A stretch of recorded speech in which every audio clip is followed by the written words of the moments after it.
Alrighty, here we go, and this will be heat 4. Pole position sits with car 1, Brett Osborne from New South Wales. Alongside him, one of the big local hopes, Phil Ashland, in car number 32, the Howell Automotive machine. Out of position 3, car number 28, the current Tasmanian HQ champion, might say 6-time Tasmanian champion, Andrew Toth. Alongside him, Neville Rattro, who's having a good weekend. We'll get to grid number 5, Johnny Wise, a 3-time national champion in this category, if you don't mind. David Parsons starting at grid number 6, former Bathurst winner, former all sorts of things, David Parsons.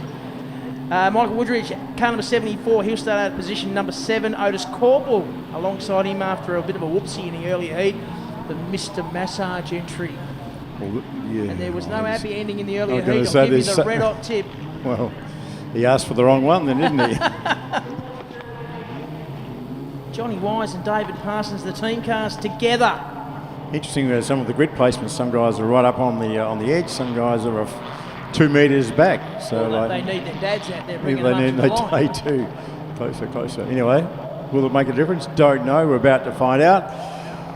Looking for a start. Yellow flag man standing by. Not needed at the moment. Everybody away cleanly. Good to see Osborne got a bit of a jump there on Uncle Phil. Lucky Phil. Not so lucky Phil at the moment. Phil Ashland, he's our Tasmanian hope at the moment in the sense that he's the one that's closest to the front. Has a look on the inside, but closing the door big time. We've got a spinner already. So a spin in the middle of the field. Will they all see? Were they all sighted? No. Somebody at the back. Well, it was sighted, but had to complete an utter stop.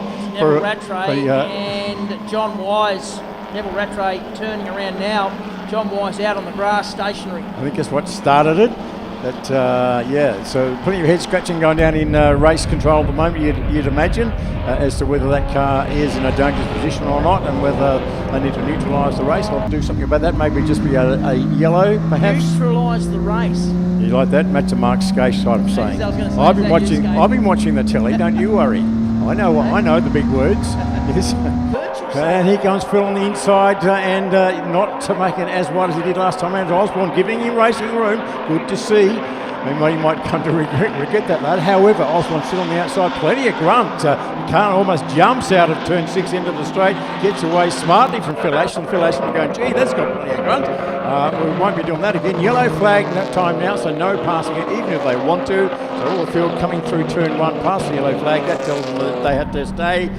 Not necessarily line astern, but no overtaking between there and the drop down into turn 2 and 3.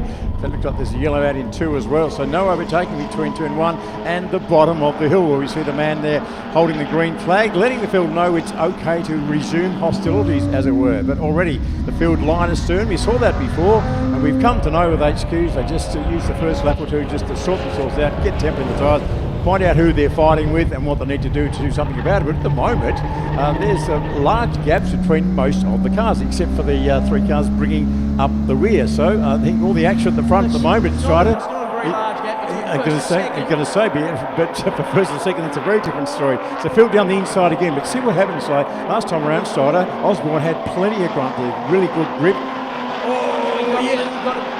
Do you reckon there's a bit of escorting going on there? No, I don't think he was escorted anywhere. He got a right rear wheel in the grass and the car skipped sideways, and that allowed Phil Ashland to go through. So we have a new race leader at the end of lap number 2. It's a 6-lap heat. It's now Phil Ashland from Brett Osborne. We go back to Andrew Toth. Then it would be Otis Corporal, Mr. Massage himself, doing a nice job. So he's moving his way forward, and this is much better for him in this heat than the earlier heat, where he dropped right back and worked very hard. Here comes Brett Osborne. Don't tell me that car hasn't got some horsepower as they climb the hill. That's what I mean, like coming out of 7 before he drove away from Phil. So I feel probably not a horsepower thing. It's probably more about the drive off turn 4. Yeah, either or.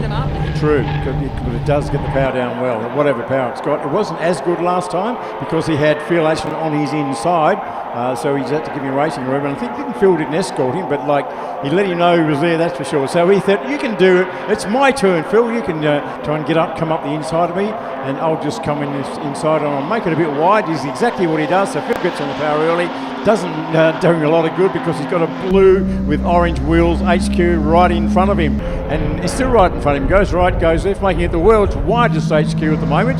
So this is a fascinating battle. 2 blokes at the top of their game. duking it out at the front in this don't seat this discount afternoon. Tothy, mate, because he's in this as well, sitting in third. He's sitting watching it, and he's not using his car up at all. He's just driving around. True story. Two guys in front, they are racing each other pretty hard. And Otis Corbell in fourth place, he's actually closing in on that little battle. And it's Woodridge. Parsons is next in the 50 car. What do we know about David Parsons? He won't give up until Monday morning. Absolutely. Yeah, we were saying yesterday, you probably said this morning, but for those might have missed it, like me, like he's had the odd health battle or 10. Yeah. He's been not travelling well at all, but and he's still not 100%, but there he is, 65 years old. Thought, mate, you're a long time dead, let's just get out here and have fun on the Q Nationals, and there he goes. A former who can say that? Not many people say former Bathurst winner is out there running Qs at age 65. Gotta love that. I did actually work that out, how many Bathurst winners there are, but I forgot. Yeah, it doesn't matter. It's not hundreds, it's not thousands, and they're not 65 years old and still running HQs and in the top 10 either at a national championship race. So nice work, Skippy. So Osborne's just starting to drive away. He was half a second faster on that than Phil Ashland, and you can see it's that couple of car lengths there now. Back to Ashland, then it's Toth, Corbell, and Parsons through on Woodridge there on the run into turn 2. So a nice move from Skippy Parsons. So that was the reverse of the commentator's curse. He got all fired up, so us talking about him. But anyway, that's one down. As far as Dyson is concerned, he looked back to the exit of turn 3. You see there's the two HQ extra cars, whereas Sandwich, we've got a Sandwich there happening at the bottom of the Killick Hill at the moment, and they're not bringing up the rear. We've still got 3 cars having a little crack down there in turns 2 and 3 in the S's, and bringing up the rear, we've got Nev Rattray after his dramas on the very opening lap. So back to the front. How many laps to go, Strider? It'll be 2 after this. What's this over on the second last one? Rightio. Osborne's broken him. He led by 0.6 last time by, and the gap now is 1.3. He did a 106.7 versus the 107.4, was the difference between him and Phil Ashland. Phil Ashland now is having to defend fairly hard on Andrew Toth turn 2 as they work down through the S's for the final time. And the only guy into the 6s in this race is our race leader. Yeah, so it's Osborne, and then it's, at the moment anyway, it's still Phil Ashland, Andrew Toth. And we go back to Otis Corbell, behind him's David Parsons, Woodbridge, Porter. Really impressed with Sean Hughes, only a new guy to the sport, coming to 62 and learning quickly and doing a really nice job. Currently sitting in P8. In this company, that's a pretty solid effort. You do wonder about whether Osborne's foxing a little bit, because he's got clear of the pack, and he does. The fastest time of the race, and the only guy into the 66 on his second last lap. So he's got plenty in the car to be able to do that. I thought for a while that maybe Phil had backed out of it a bit. The fact that he has that Toffee so close to him, and he still does, so Phil is definitely in recovery mode. But checker flag time goes to Osborne in the number 1 car. There's a reason for that.